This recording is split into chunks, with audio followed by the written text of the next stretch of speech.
ॐ भूर्भुवः स्वः तत्सवितुर्वरेण्यं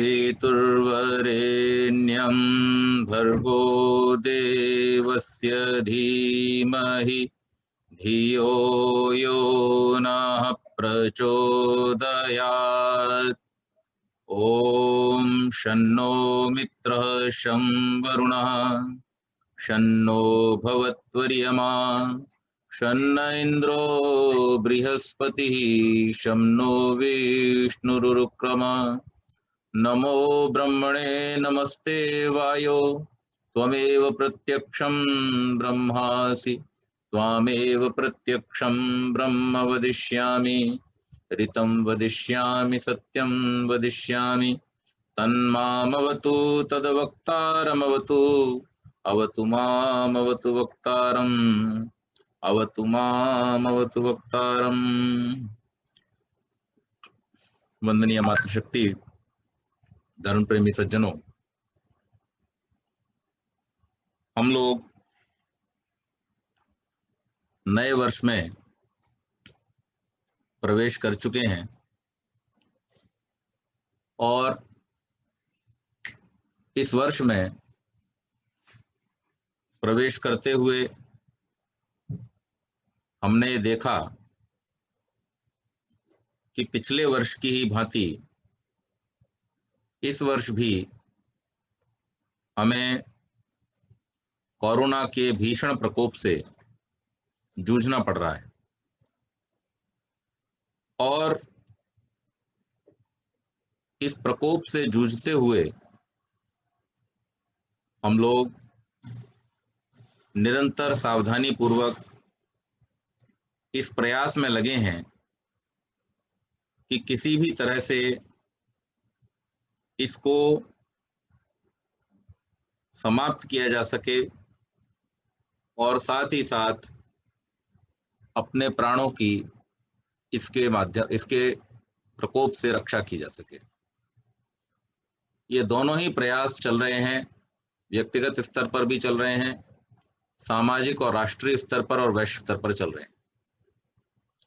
परंतु इतने लंबे समय के बीत जाने के बाद भी, लगभग 1.5 वर्ष का समय हो गया, नवंबर 2019 में जब से ये शुरू हुआ तब से लेकर के अब तक भी कोई ऐसा उपचार, कोई इस प्रकार का औषधीय फॉर्मूला नहीं तैयार हो सका है जिससे इसको पूरी तरह से नियंत्रित किया जा सके या इससे पूरी तरह से बाहर आया जा सके। और इस कारण से सभी लोग बहुत ही भयाक्रांत हैं, भयग्रस्त हैं, परेशान हैं और निरंतर प्रयास में लगे हुए हैं। उपनिषद में एक कथा आती है कि एक बार यमाचार्य ने अपने शिष्य नचिकेता को 3 वर मांगने के लिए कहा। उन्होंने कहा कि तुम जो चाहो सो अपने इन वरदानों में मांग सकते हो। तो नचिकेता ने 2 वर मांगे और फिर तीसरे वर में उसने कहा कि मनुष्य के मरने पर यह संदेह होता है कि आत्मा है या नहीं है। मैं आपसे इसी विषय पर ज्ञान प्राप्त करना चाहता हूं। तो यमाचार्य ने कहा कि भाई, संसार में बहुत सारे श्रेष्ठ पदार्थ हैं, तुम उनके विषय में मुझसे वर मांग लो, धन संपदा के विषय में मुझसे वर मांग लो, लेकिन ये जो मृत्यु के विषय में तुम प्रश्न पूछ रहे हो ये मत पूछो, और जो कुछ मांगना है मांग लो। नचिकेता बुद्धिमान शिष्य है और बुद्धिमान शिष्य होने के नाते वो इस बात को बहुत अच्छी तरह से जान चुका है, यमाचार्य के निर्देशन में पढ़ते हुए, कि संसार के जितने भी पदार्थ हैं, यहाँ तक कि इस संसार को भोगने के लिए मिला हुआ हमारा ये जो शरीर है, इस शरीर को भी एक न एक दिन हमसे छूट जाना है। तो ऐसी स्थिति में इन क्षणिक पदार्थों को लेकर के मैं क्या करूँगा? ये सारा का सारा जो भी संसार दिखाई देता है चलता फिरता, इसका जो मूल तत्व है, अर्थात इसमें जो गतिशील हो रहा है, उस आत्मा को ही जानना श्रेयस्कर है, आवश्यक है, और इसी के लिए वो यमाचार्य से प्रार्थना करता है। हम अगर संसार को देखें तो मनुष्य में और पशुओं में यही भेद है। पशु क्या है? पश्यति इति पशु।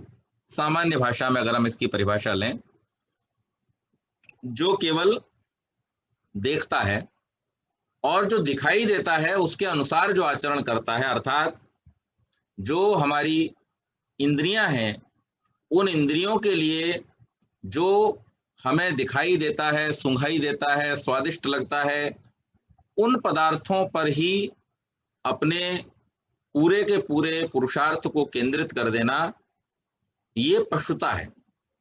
और हम देखते हैं संसार में जितने भी पशु हैं वो सब इसी वृत्ति के अधीन हैं कि उनको जैसा भी दिखाई देता है, जो उन्हें अपनी इंद्रियों को सुख देने वाला लगता है, उस पदार्थ की प्राप्ति के लिए वो तैयारी करते हैं, दौड़ते हैं, भागते हैं और परिश्रम पूर्वक उसको प्राप्त कर लेते हैं। शेर के सामने हिरन आता है तो शेर उस हिरन को दौड़ करके पकड़ लेता है और पकड़ करके उसको खा लेता है। तो ये जितनी भी प्रवृत्तियां इस प्रकार की हैं, ये पाशविक प्रवृत्तियां हैं। मनुष्य और पशु का भेद क्या है कि पशु जो दृष्टि रख रहा है, जैसा मैंने अभी बताया, वो वर्तमान में उपस्थित जो भोग हैं उन पर रखता है, और मनुष्य जो है वो मत्वा कर्माणि सीव्यति, विचार पूर्वक अपने कर्मों को करता है और वर्तमान के साथ साथ वो भविष्य पर भी अपनी दृष्टि रखता है। और इसलिए मनुष्य में जो लोग पाशविक प्रवृत्तियों के अधीन हैं, वो केवल और केवल खाना पीना और वस्तुओं को इकट्ठा करने में लगे रहते हैं, जबकि जो वास्तव में मनुष्यता को प्राप्त किए हुए व्यक्ति हैं, जिन्होंने मानसिक विकास की ओर आगे बढ़ने का निश्चय किया है और उसके लिए प्रयत्नशील हैं, उन लोगों की जो गति है वो केवल मात्र भोग्य पदार्थों को प्राप्त कर लेने से तृप्त नहीं होती है। वो संसार के जटिल प्रश्नों पर भी विचार करना चाहते हैं। अब जटिल प्रश्न कौन से हैं? सामान्य प्रश्न है कि हमें सामने जो वस्तु दिखाई दे रही है उस वस्तु के बारे में जानकारी प्राप्त करना। लेकिन जटिल प्रश्न है जो वस्तुएं हमें इस संसार में दिखाई नहीं देती, उन वस्तुओं के विषय में जानकारी प्राप्त करने का प्रयास करना। जैसे हर व्यक्ति ये बात जानता है कि ये जो ढांचा शरीर के रूप में मेरे साथ है, ये मैं नहीं हूं।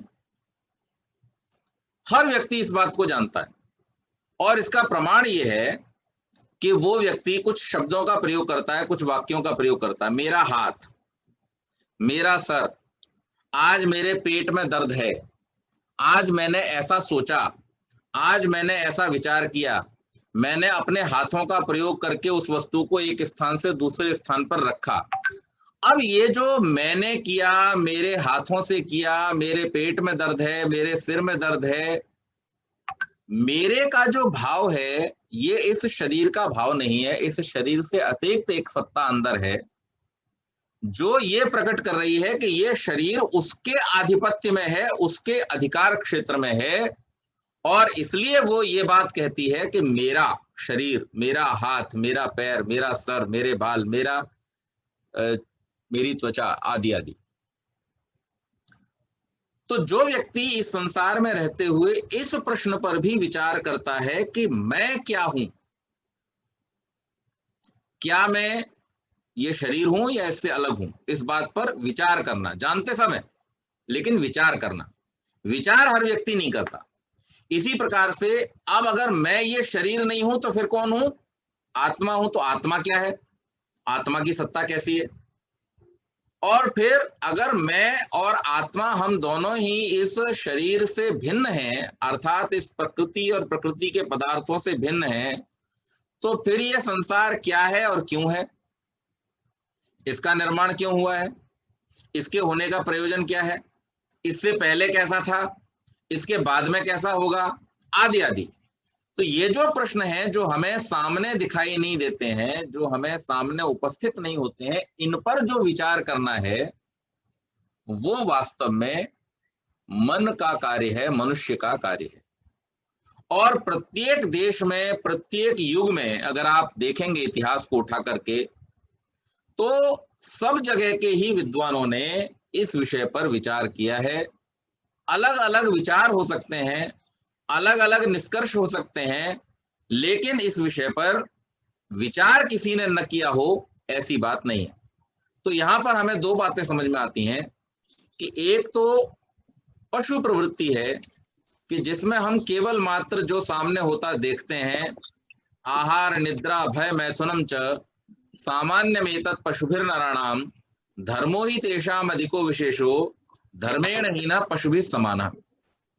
तो आहार निद्रा भय और संतानोत्पत्ति, अगर कोई व्यक्ति अपने जीवन को केवल मात्र इन्हीं चार कार्यों पर केंद्रित कर लेता है, तो उसका जो जीवन है वो वास्तव में पशुवत जीवन है। और आज अगर हम इस बात पर विचार करें, देखें, तो हमें दिखाई देता है कि ज्यादातर लोगों की जो स्थिति है वो इसी प्रकार से है कि उन्होंने अपने जीवन को पशुवत ही बना लिया है। या तो वो अपने खाने पीने के सामान के विषय में सोचते हैं, या फिर वो आराम के विषय में सोचते हैं, या फिर वो उन्हें जो इस प्रकार की विपत्तियां परेशानियां आती हैं उनसे भय लगता है, और या फिर वो अपनी संतान को उत्पन्न करने और उनके रक्षण के बारे में सोचते हैं। तो ये अगर केवल यहीं तक हमारा जीवन सीमित है और हमारी विचार श्रृंखला अगर केवल यहीं पर जाकर के रुक जाती है इन्हीं चार कार्यों के बाद में, तो ये मान लीजिए कि फिर हम जो जीवन जी रहे हैं वो मनुष्योचित जीवन नहीं है, वो पशुवत जीवन है। और आज संसार में अधिकतर यही दिखाई देता है कि इन चार चीजों से ज्यादा आदमी सोचता ही नहीं है, उसको विचार करने की फुर्सत ही नहीं है, वो विचार करना ही नहीं चाहता, उसकी प्रवृत्ति ही नहीं है। और उसको जो वर्तमान समय की शिक्षा प्रणाली है उसके माध्यम से इतना संकीर्ण कर दिया गया है उसकी बुद्धि को, उसकी प्रवृत्तियों को, कि वो इन दिशाओं में सोचना ही नहीं चाहता है, उसका विचार ही इन दिशाओं में नहीं जाता है। अगर आप किसी को समझाना भी चाहें, किसी से इस बारे में बात करना चाहें, तो फिर वो व्यक्ति कहता है, अरे पंडित जी ऐसी बात मत कीजिए, ये तो अलग प्रकार की बातें हैं, आप तो जीवन कैसे बढ़िया तरह से जिया जाए उसके बारे में बात कीजिए। और जीवन बढ़िया जीने के लिए क्या चाहिए कि बहुत सारा धन हमारे पास में हो, बहुत सारे साधन हमारे पास में हो, बहुत सारी गाड़ियां घोड़े मकान हमारे पास में हो, तो हमारा जीवन बढ़िया जीवन है। और अगर ये सामान हमारे पास नहीं है तो फिर हमारा जीवन बढ़िया जीवन नहीं। तो कहने का अभिप्राय ये है कि ये जो मनुष्य की प्रवृत्ति धीरे धीरे पाशविक दिशा में बढ़ रही है, उसका परिणाम केवल मात्र एक मनुष्य को नहीं, जो कर रहा है उसको या उसके आसपास वाले लोगों को ही नहीं, बल्कि पूरे मानवता को और प्राणी जगत को उसका परिणाम भोगना पड़ता है। ये डिपेंड करता है कि वो किस प्रकार से और कितने गलत कार्यों में इन्वॉल्व होता जा रहा है, घुसता चला जा रहा है। लेकिन ये पतन की कोई सीमा नहीं, निरंतर आगे बढ़ता रहता है। तो जितने भी व्यक्ति केवल और केवल अपने उदर पूर्ति में लगे हुए हैं, अपने ही जीवन के लिए साधनों को इकट्ठा करने में, सुख सुविधाओं को इकट्ठा करने में लगे हुए हैं, वो लोग मान लीजिए कि पाशविक जीवन जी रहे हैं, उनके जीवन में मनुष्यता नहीं है। लेकिन वास्तव में जो मनुष्यता को प्राप्त करना चाहता है उस व्यक्ति को इन चीजों पर विचार करना चाहिए। अब आप ये सोच रहे होंगे कि इसका वर्तमान परिप्रेक्ष्य में क्या लेना देना, आज हमारे सामने जब इतना भयानक संकट खड़ा हुआ है मानवता के लिए कि आज लोगों को अपने आप को बचाना मुश्किल हो रहा है, उस समय में इस बात की प्रासंगिकता क्या है। तो मैं अब आपको ये बताना चाहता हूं कि इस बात की प्रासंगिकता यहाँ पर क्या होती है। देखिए, हमारे शास्त्रों में मनुष्य जीवन की उन्नति के लिए एक साधारण सा सीधा सा मार्ग बतलाया गया है कि जो भी व्यक्ति अपने जीवन में उन्नति करना चाहता है, वो इस बात का ध्यान रखे कि उसने अपने जीवन को किस प्रकार से जीना है। और हर व्यक्ति के जीवन में दो चीजें हैं, एक है विद्या और एक है कर्म, जिसको वेद की भाषा में अविद्या कहा गया है। और अगर हम पश्चिमी जगत के परिप्रेक्ष्य में इस बात को लें तो पश्चिमी जगत में दो चीजों के बारे में बताया जाता है, एक है साइंस और एक है आर्ट। साइंस क्या है? साइंस है ज्ञान, विद्या। और आर्ट क्या है? उस विद्या को इंप्लीमेंट करने का तरीका, कर्म। पूरी दुनिया में आप अलग अलग फिलॉसफियों को देखेंगे तो आपको इन दो के अतिरिक्त तीसरी चीज नहीं मिलेगी। पहला क्या है? ज्ञान, और दूसरा चीज है कर्म। वेद की भाषा में विद्या, अविद्या, और साइंस की, आधुनिक विज्ञान की भाषा में साइंस एंड आर्ट। जितनी भी आर्ट है वो सब साइंस को लेकर के आगे चलती हैं।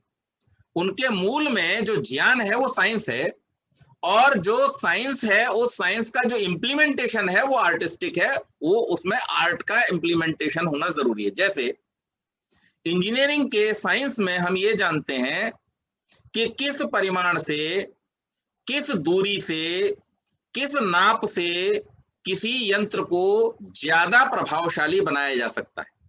ये बात हम इंजीनियरिंग के माध्यम से जानते हैं। आदरणीय छाबड़ा जी हमारे बीच में इंजीनियर साहब हैं, वो इस बात को जानते हैं कि कभी किसी यंत्र का निर्माण अगर हमको करना है तो इंजीनियर पहले क्या देखेगा? मेजरमेंट देखेगा, कौन सी चीज को हमें, कितने वजन को इससे उठाना है, किस प्रकार के कार्य को हमें इससे करना है, किस तरह के टूल को इससे हैंडल करना है। तो उस यंत्र को बनाते समय उसका मेजरमेंट होना, उसका सही सही उसका जुड़ाव होना, ये एक विज्ञान है कि भाई कौन से एंगल पर हम इसके उठाने वाले भाग को रखेंगे तो वो ज्यादा वजन को उठा पाएगा, कौन से एंगल पर हम इसके वेट को रखेंगे तो वो ज्यादा देर तक सस्टेन कर पाएगा।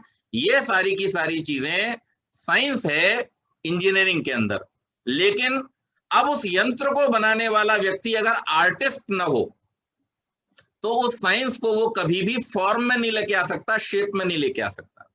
उस साइंस को शेप में लाने के लिए, उस साइंस के द्वारा जाने हुए उस यंत्र को वास्तविक रूप में ढालने के लिए आर्ट की जरूरत होती है कि जो नाप हमें इंजीनियर साहब ने दिया कि हमारा ये जो लोहे का टुकड़ा है ये 2 मीटर का होना चाहिए और इतना गोलाई का होना चाहिए, ये काम विज्ञान के द्वारा नहीं होगा, ये काम आर्ट के द्वारा होगा। इसका नाम आर्ट है कि उसको उतना ही काटा जाए, उतना ही छांटा जाए, उतना ही व्यवस्थित किया जाए।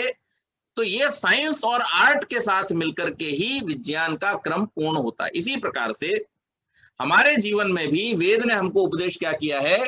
विद्याम च यस्तद वेदो भयम सह अविद्यया मृत्युम तीर्त्वा विद्या मृतमश्नुते।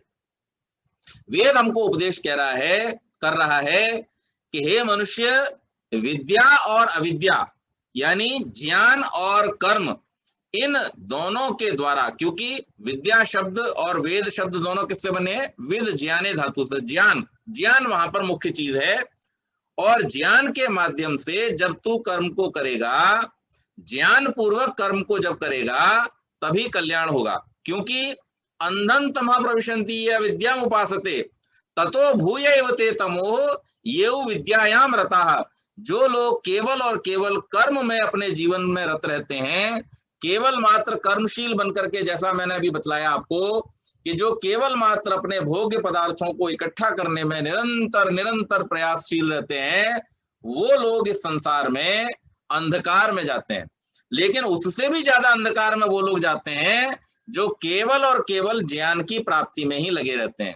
तो इसका उपाय क्या है कि ज्ञान के द्वारा और कर्म को करते हुए जो लोग अपने जीवन में एक सामंजस्य को बिठा लेते हैं, वो क्या करते हैं कि कर्म के द्वारा इस संसार के जो दुख हैं उनसे छूट जाते हैं और ज्ञान के द्वारा वो अमरत्व को, आनंद को प्राप्त कर लेते हैं। तो अब कोरोना के परिप्रेक्ष्य में इस बात को हमें समझना होगा। आज हम देख रहे हैं हर व्यक्ति इस बात को जानता है, सुन रहा है, लगातार उसको ये इंफॉर्मेशन दी जा रही है कि आप सावधानी बरतिए। किस रूप में सावधानी बरतिए? कि आपको अपने नाक मुंह को ढक करके रखना है। आपने अपनी आंखों में गंदे हाथों को नहीं लगाना है, कानों में गंदे हाथों को नहीं डालना है, और ऐसा न हो इसके लिए बार बार अपने हाथों को सुरक्षित और स्वच्छ करते रहना है। चाहे वो पानी उपलब्ध है तो पानी के माध्यम से, और पानी जहां उपलब्ध नहीं है वहां पर सैनिटाइजर के माध्यम से आपने अपने हाथों को बार बार स्वच्छ करते रहना है। और जितना अधिक आप अपने हाथों को स्वच्छ रखेंगे उतना ही अधिक आपको जो संक्रमण होने की संभावना है उससे आप बचे रहेंगे। साथ ही साथ में मास्क लगाने से, नाक मुंह को ढककर रखने से क्या होगा कि जब अगर कोई ऐसा व्यक्ति आपके संपर्क में आया है कि जिसको संक्रमण है, तो उस संक्रमण से भी आप बच जाएंगे। हवा के माध्यम से या ड्रॉपलेट के माध्यम से अगर वो संक्रमण आप तक आने की संभावना होगी तो मास्क के द्वारा, नाक और मुंह के ढके होने के कारण से वो संक्रमण आप तक नहीं पहुंच पाएगा। ये तो ज्ञान का विषय हो गया। लेकिन अगर आपने इसको कर्म में नहीं उतारा, जैसा कि हम बाजारों में देख रहे हैं, आज हम न्यूज चैनल खोल करके बैठते हैं तो हर जगह पत्रकार फोटो दिखा रहे हैं, वीडियोस दिखा रहे हैं कि लोग बाजारों में ऐसे घूम रहे हैं खुले कि जैसे मान लीजिए कुछ हुआ ही ना हो। उन्हें कोई डर ही नहीं है, और वो बहुत ही असावधानी करके प्रशासन को ये जो सख्ती बरतनी पड़ रही है, आज जो बहुत सारे प्रकार के चालान काटे जा रहे हैं, फाइन लगाए जा रहे हैं, इसकी आवश्यकता क्यों पड़ी है? इसकी आवश्यकता इसीलिए पड़ी है कि हमने जानकारी तो प्राप्त कर ली कि कोरोना क्या है, कोरोना का ट्रीटमेंट कैसे हो रहा है, कोरोना से बच कैसे रहे हैं, कोरोना से बचने के उपाय क्या हैं, अगर हो गया है तो क्या क्या करना है, ये सब जानकारी हमने प्राप्त कर ली। लेकिन उस जानकारी को प्राप्त करके हमने और फाइल में बंद करके रख दिया, हमने उसका इम्प्लीमेंटेशन नहीं किया, उसका उपयोग नहीं किया, और उसका परिणाम कि जितना आरंभ में फैला था उससे भी ज्यादा तेजी से आज ये फैल रहा है। इसके साथ साथ हर व्यक्ति इस बात को जानता है कि ये जो रोग है, ये जो विषाणु है, ये वायु के माध्यम से फैल रहा है, और वायु में जो विषाणु है उसको वायु के शुद्धिकरण के द्वारा ही मारा जा सकता है, हटाया जा सकता है। लेकिन इसके बावजूद हम जितनी मात्रा में हमें यज्ञ आदि करना चाहिए, जितनी मात्रा में हमें अग्निहोत्र सामग्री का, अच्छी सामग्री का, घी का प्रयोग करना चाहिए, क्या हम वास्तव में वो कर पा रहे हैं? तो ये ज्ञान हो जाना कि यज्ञ के माध्यम से हम कोरोना से बचे रहेंगे या अन्य विषाणुओं से बचे रहेंगे, इतना काफी नहीं है जब तक कि हम उसको इम्प्लीमेंट न कर दें कि जहां पर यज्ञ की व्यवस्था है, जहां पर हमें लगता है कि अधिक स्थानों पर लोगों का आना जाना है, ऐसे स्थानों पर हमको यज्ञ की व्यवस्था के द्वारा उस विषाणु को मारने का सामूहिक रूप से प्रयास करना चाहिए। ये दूसरी बात हो गई। और तीसरी सबसे महत्वपूर्ण बात है कि हमारा जो शरीर है, ये शरीर किससे बना हुआ है? ये शरीर बना हुआ है प्रकृति से, और इस प्रकृति में जितने भी पदार्थ हैं वो सब एक दूसरे के साथ हार्मनी में है। आप बतलाइए, कहीं पर भी आपने प्रकृति में ऐसा होता हुआ देखा हो कि अपने आप कहीं पर रिएक्शंस हो रहे हैं? नहीं होते, अपने आप नहीं होते। पीपल के पेड़ के पास में बरगद का पेड़ खड़ा है तो उसमें आपस में कोई रिएक्शन हो रहा हो, ऐसा नहीं होता। या आप अगर पीपल के पेड़ के नीचे बैठ गए या बरगद के पेड़ के नीचे बैठ गए या आम के पेड़ के नीचे बैठ गए और आपको कोई हानि वहां बैठ जाने से हो गई हो, ऐसा दिखाई नहीं देता। बल्कि कुछ स्थानों पर लाभ अवश्य होता है, लेकिन इस प्रकार की हानियां होने में दिखाई नहीं देती जब तक कि आप उसको अपने शरीर में न ले जाएं अंदर। तो प्रकृति की ये व्यवस्था है कि सारा का सारा जो पर्यावरण है, सारा का सारा जो प्राकृतिक वातावरण है, वो सब एक दूसरे के साथ में हार्मनी में है, और इस सामंजस्य के कारण से कोई किसी को हानि नहीं पहुंचाता। ये प्राकृतिक पदार्थों की विशेषता है, लाभ पहुंचाते हैं। तो हम अगर अपने शरीर में अप्राकृतिक पदार्थों को लेकर के जाएंगे तो निश्चित मान लीजिए कि हमें उससे हानि होने वाली है, उससे होने वाली हानि से हम बच नहीं सकते।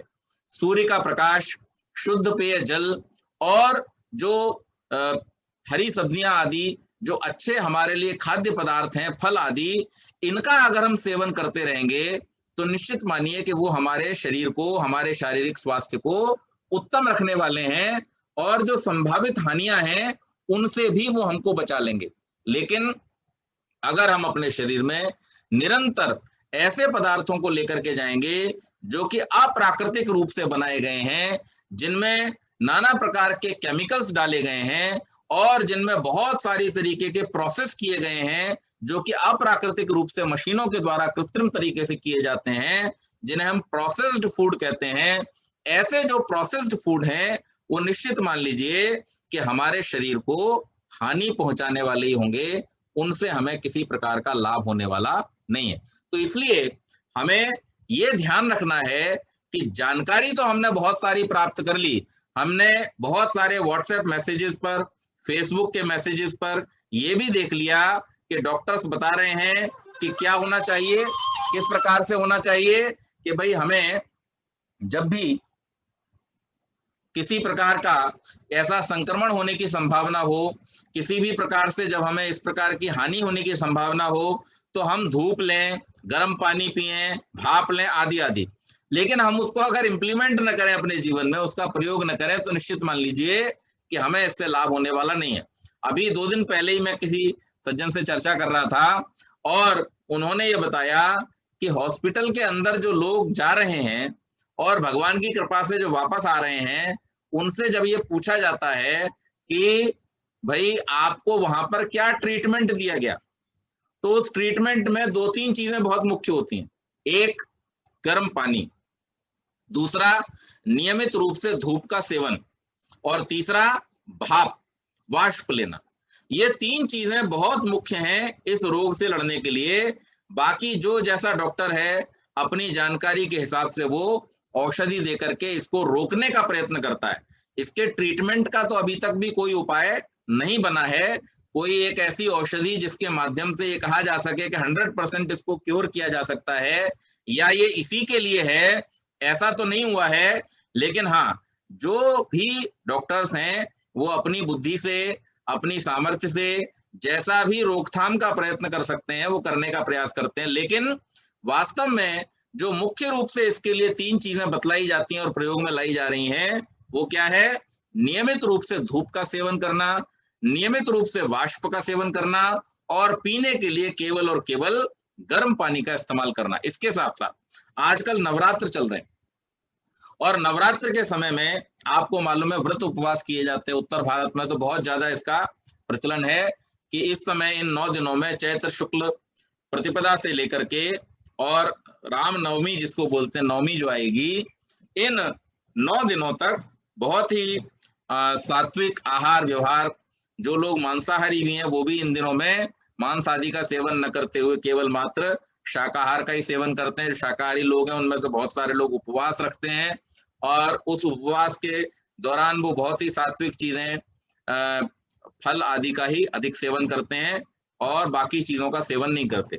और ऐसा ही एक नवरात्र आता है जब हमारा सर्दियां आरंभ होने वाली होती हैं उस समय पर। तो ये नवरात्र का जो समय है ये क्यों है और इस समय में ऐसा विधान क्यों किया गया है, इस पर भी अगर हम दृष्टि डालें तो इस समय में जितने भी संक्रमण है वो बहुत तेजी से फैलते हैं। जितने भी डॉक्टर्स हैं भारतवर्ष में, उन सब डॉक्टर्स ने यही बात कही है कि अगले ये जो 15-20 दिन है ये बहुत क्रिटिकल हैं और इसमें बहुत सावधानी से रहना, क्योंकि ये संक्रमण काल है। एक ऋतु समाप्त हुई है और दूसरी ऋतु आरंभ हो रही है। अब ये वसंत से हम ग्रीष्म की ओर आगे बढ़ रहे हैं और इस वसंत ऋतु में रहते हुए सर्दी का माहौल जैसे जैसे कम होता जा रहा है और गर्मी बढ़ती जा रही है, टेम्परेचर एकदम रेज हो रहा है, ऐसे समय में हमारे शरीर में जो रस बनते हैं बहुत सारे, उन रसों के कुपित हो जाने से वो विषों में परिवर्तित हो जाते हैं और उन विषों के कारण से हमारे शरीर की जो इम्यूनिटी है वो बहुत डाउन हो जाती है, बहुत वीक हो जाती है। और जब शरीर की इम्यूनिटी वीक हो जाएगी तो निश्चित बात है उस समय में विषाणु आपको अधिक संक्रमित कर पाएंगे, आपको अधिक हानि पहुंचा पाएंगे। तो ऐसे समय में क्या बतलाया जाता है? नीम के पत्तों का सेवन करें, गुड़ का सेवन करें, अजवाइन का सेवन करें और जीरे के पानी का सेवन करें। इनसे क्या होता है? हमारी इम्यूनिटी बूस्ट होती है। खट्टे जो फल हैं, उन खट्टे रसदार फलों का सेवन करें, उससे हमारी इम्यूनिटी बढ़ती है और इस इम्यूनिटी के बढ़ने से हम रोगों से अधिक लड़ पाते हैं। दूसरे, भारी जो भोजन है, उस भारी भोजन को न करें। भारी भोजन करने से क्या होगा? आपको शायद पता हो कि हमारे शरीर की जो एनर्जी है, उसका एक बहुत बड़ा हिस्सा भोजन को पचाने में खर्च होता है। आप लोगों के पास, आज सबके पास में स्मार्टफोन्स हैं और जो स्मार्टफोन्स हैं, उन स्मार्टफोन में एनर्जी कैलकुलेटर आता है आजकल सब जगह। आप उस एनर्जी कैलकुलेटर में डालें, उसमें ये दिया जाता है, पूछा जाता है आपसे कि आप कितने एक्टिव हैं। तो आप अपनी दिन भर की एक्टिविटीज को नील रखें कि मैं कहीं टहलने भी नहीं जाता हूं, मैं कहीं घूमने भी नहीं जाता हूं, मैं कुछ करने भी नहीं जाता हूं। बस ऐसे ही रखें कि मैं कुछ एक्टिविटी एक्स्ट्रा नहीं करता हूं, केवल मात्र अपना भोजन का ब्यौरा डाल दें कि मैं सुबह ये खाता हूं, दोपहर में ये खाता हूं, शाम को ये खाता हूं। फिर भी आपको जब आप कैलकुलेशन करेंगे तो वो एंड में दिखाएगा कि इतनी एनर्जी तो आपके भोजन की व्यय हो गई। अब इतनी एनर्जी को जो बची हुई है, इसको व्यय करने के लिए आपको इतना व्यायाम करना पड़ेगा। ये क्यों हुआ? क्योंकि हमारी जो शरीर की ऊर्जा की खपत है, उसका बहुत सारा हिस्सा किस चीज में खपता है?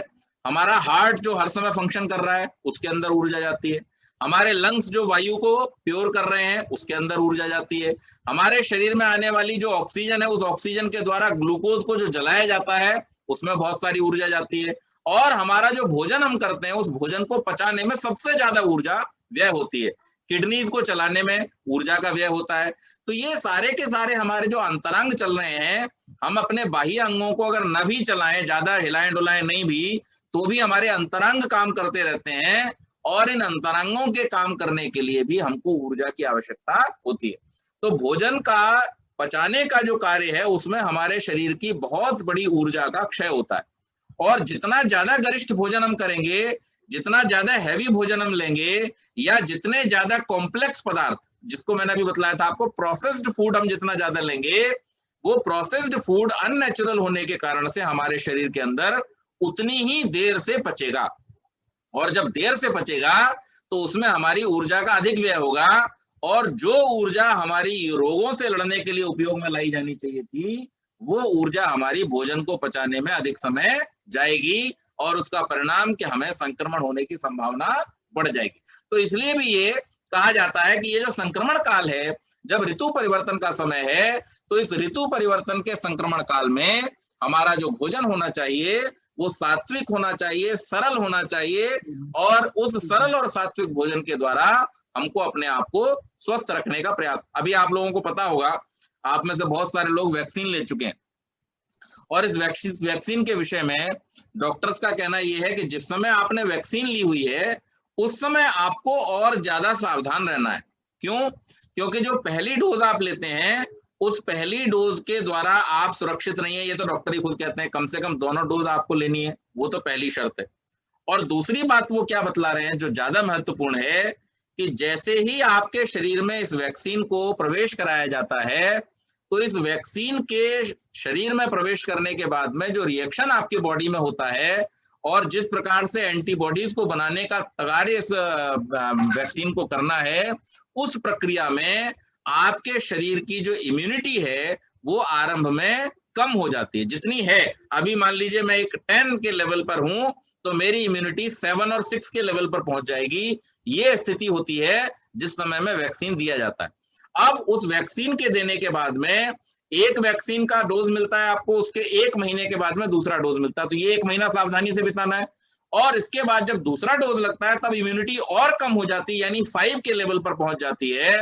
और उस समय में लगभग 1 महीने के लिए आपको अतिरिक्त सावधानी बरतने की आवश्यकता है, नहीं तो वहां पर संक्रमण होने का खतरा और ज्यादा बढ़ जाता है।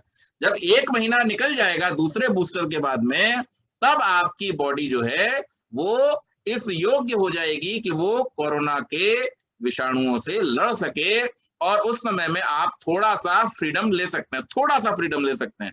क्योंकि यहाँ पर सब कुछ होने के बाद भी डॉक्टर्स ने और खुद वैक्सीन बनाने वाले लोगों ने ये कहा हुआ है कि 30% चांसेस तो फिर भी है, 70% वी कैन कवर। तो इसका मतलब ये है कि अगर सबसे बड़ा हथियार आपके पास में कोई है, सबसे बड़ा उपाय आपके पास में कोई है, तो वो ये है कि जितनी भी जानकारी आपके पास में है उस जानकारी को आप इंप्लीमेंट कर दीजिए। इंप्लीमेंट अगर नहीं किया, वैक्सीन लगवा ली लेकिन सावधानी नहीं बरती, तो भी उपाय होने वाला नहीं है। इसलिए आज मैंने ये जो विषय लिया है, इसका प्रयोजन यही है कि हम सभी इस संक्रमण के काल में, क्योंकि ये कोई सामान्य विपत्ति नहीं है, कोई भी व्यक्ति गलती से भी इसको सामान्य न समझ ले, क्योंकि मैं तो भुक्तभोगी हूं। आप सबको मालूम है, नवंबर में मुझे और प्रीति जी दोनों को इसने जकड़ लिया था और मुझे तो 50% से ज्यादा लंग इन्फेक्शन था। तो मैंने जिस कष्ट को भोगा है वो मैं जानता हूं। आज भी 4 महीने बाद भी उसके साइड इफेक्ट्स हम दोनों को ही परेशान कर रहे हैं। तो इसको कोई हल्के में लेने की भूल न करे। ये बहुत खतरनाक है, बहुत ज्यादा प्रभावशाली है और शरीर के ऊपर इसके बहुत दुष्परिणाम आपको देखने को मिलते हैं अगर एक बार संक्रमित हो गए। तो इसलिए हमारे पास जो की है, हमारे पास जो कुंजी है अपने आप को सुरक्षित रखने की, वो यही है कि हम ज्ञान को कर्म में परिवर्तित करें। जानकारी हमारे पास भरपूर है, हम यज्ञ करें, यज्ञ के माध्यम से अपने वातावरण को हम वायरस फ्री करें, विषाणुओं से मुक्त करें, जीवाणुओं से मुक्त करें और अपने घर के वातावरण को शुद्ध करें। साथ ही साथ में प्राणायाम आदि के द्वारा अपने शरीर की इम्यूनिटी को बढ़ाने का प्रयास करें। भोजन सात्विक करें, सादा करें और इसके साथ साथ जो नियम हैं, जो सावधानियां हैं, उन सावधानियों को बरतने का हम निश्चय करें कि हम जब भी कभी किसी से मिलेंगे, बाहर जाएंगे तो अपने नाक और मुंह को ढक करके जाएंगे, अपने हाथों को हम बार बार साफ करेंगे और इस प्रक्रिया में हम दूसरों को भी प्रेरित करेंगे, उनको भी इस कार्य को आगे बढ़ाने के लिए हम बाध्य करेंगे और उनको समझाएंगे। तो ये जो व्यक्ति करता रहेगा तो मृत्यु का भय न होना और मृत्यु के प्रति लापरवाही होना, ये दो अलग अलग चीजें। नचिकेता जो जानना चाहता है यमाचार्य से, वो मृत्यु के भय न होने के विषय में जानना चाहता है। वो अपने जीवन के प्रति लापरवाह होना नहीं चाहता कि हमें तो कोई डर नहीं है। हमें तो कोई डर नहीं है मतलब आप उस चीज के बारे में ऐसा नहीं कह सकते कि हमें कोई डर नहीं है जो चीज आपके कंट्रोल में नहीं है, क्योंकि ये जीवन आपको आपकी चॉइस से नहीं मिला।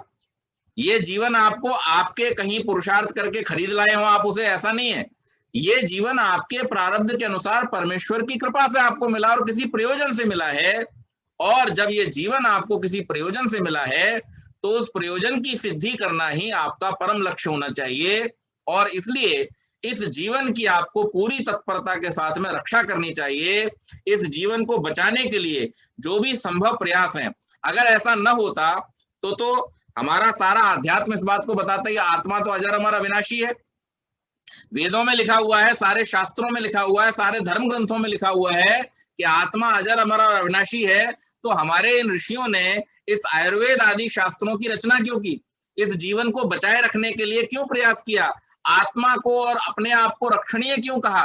ये इसलिए कहा क्योंकि ये अजर अमर अविनाशी आत्मा का वस्त्र तो है, ये वस्त्र एक दिन छूटना तो है, लेकिन जब तक ये वस्त्र हमें मिला हुआ है इस वस्त्र का भरपूर उपयोग करना और इस शरीर के माध्यम से अपने धर्म की, अपने प्रयोजन की सिद्धि करना, धर्म अर्थ काम और मोक्ष की सिद्धि करना, ये बहुत आवश्यक है। और इसलिए नचिकेता कहता है कि हे यमाचार्य, आपने मुझे जीवन और मृत्यु के विषय में बतला तो दिया, लेकिन ये मृत्यु वास्तव में है क्या और इसका रहस्य क्या है, ये आप मुझे बताने की कृपा करें। तो यमाचार्य यही कहते हैं कि वो व्यक्ति जो अपने जीवन में अज्ञान की तरफ बढ़ता है वो वास्तव में मृत्यु को प्राप्त करता है, और जो व्यक्ति ज्ञान पूर्वक अपने जीवन के कर्मों को करता है वो शरीर के छूट जाने पर भी कभी मरता नहीं है।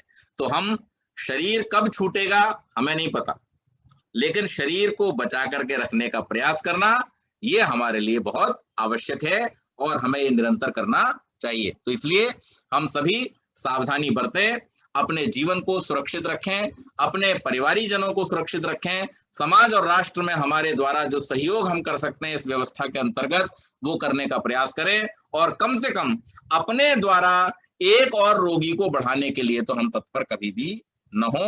हम इन सब प्रकार के रोगों से बचने का प्रयास करें।